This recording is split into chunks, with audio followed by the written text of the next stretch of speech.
The man who lived a perfect lie. A man who has loved his wife for 14 years. A father who tucks his daughter in every night. A husband who smiles, cooks, laughs, and never raises his voice. But beneath that perfect mask is a secret so dark that when detectives uncover it, the entire country asks the same question. Is he a loving husband, or a monster pretending to be human? This is the story of Daniel Hart, a skilled metal craftsman who has built a peaceful life in a quiet American town with his wife, Detective Emma Hart, and their young daughter. But Daniel was born with another name. A name tied to one of the most horrifying serial killer cases in the nation's history. When Emma begins investigating a new murder case, she finds something she never expected. The prime suspect is her own husband. Daniel's father, Victor Hale, was a notorious serial killer who terrorized a region 20 years ago.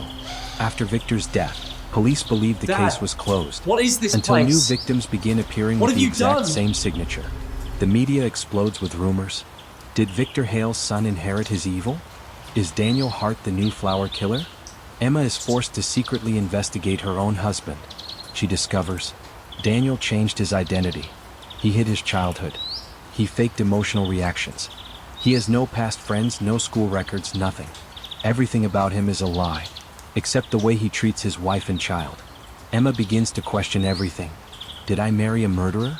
As Emma digs deeper, she uncovers the truth. Daniel is not a psychopath. He is not a killer. He was a traumatized child who was hunted and blamed for his father's sins.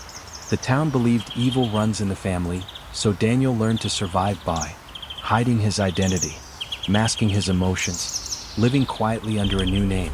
He created a perfect life mask, not to commit crimes but to escape his past. But the real twist? The real killer is still alive, and he is someone Daniel trusted. A man named Ethan Cross, Daniel's childhood caregiver, turns out to be the true copycat killer, a man obsessed with Daniel's father's crimes. Ethan has been framing Daniel for years. Emma tracks Ethan down before he can kill another victim. Daniel arrives first. For the first time, he shows raw, uncontrolled emotion. Fear, anger, love, everything he's been hiding behind a mask. Ethan reveals the truth. Your father was a monster, and I wanted to finish his legacy. A violent confrontation follows. Daniel fights desperately, not for himself, but for his family and to finally break free from the shadow of his past. Emma arrives and saves him.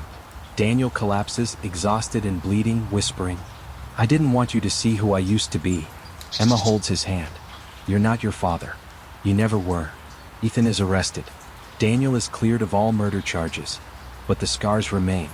Emma files a report stating, Daniel Hart is not the killer. He was a victim of his father's legacy, and of a man who tried to continue it. The public slowly changes their perception. Daniel begins therapy, learning to live without his emotional mask. His daughter holds his hand as they walk home. The final narration. Some flowers look dangerous but are harmless. Others look harmless, but are deadly. In the end, evil isn't inherited. It's chosen. Enjoyed the video? Hit the like button and subscribe so you don't miss the next one.